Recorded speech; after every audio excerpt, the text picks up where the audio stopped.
morte, sofrimento, tristeza e horror. Mas feliz é aquele que teme a Jesus Cristo como Salvador. Ele vive sempre em desespero, neste mundo não acha prazer.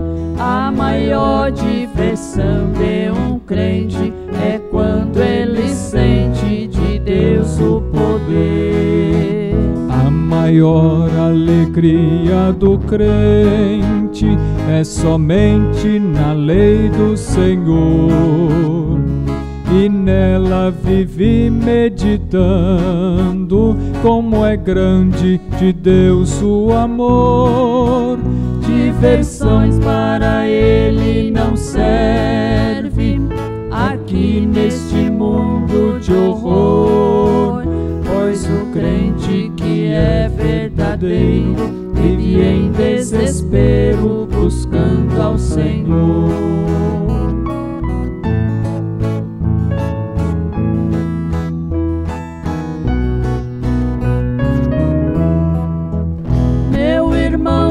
Estás abatido com as lutas que no mundo tem, tu não fiques desanimado, porque Cristo sofreu também. Se você é amigo de Cristo, o mundo te aborrecerá, mas não temas, confia somente, porque Cristo te acolherá.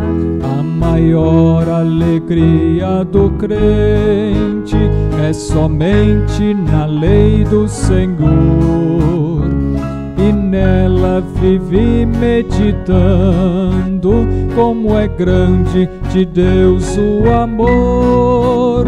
Diversões para ele não serve aqui neste mundo de horror, pois o crente que é verdadeiro vive em desespero buscando ao Senhor.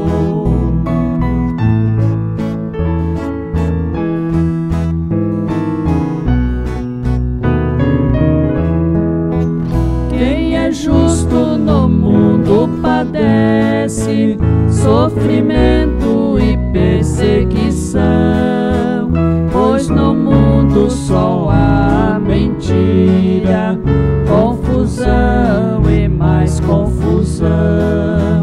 Mas o crente que é fiel não confia em religião, só confia em Jesus Cristo, que morreu para nos dar salvação.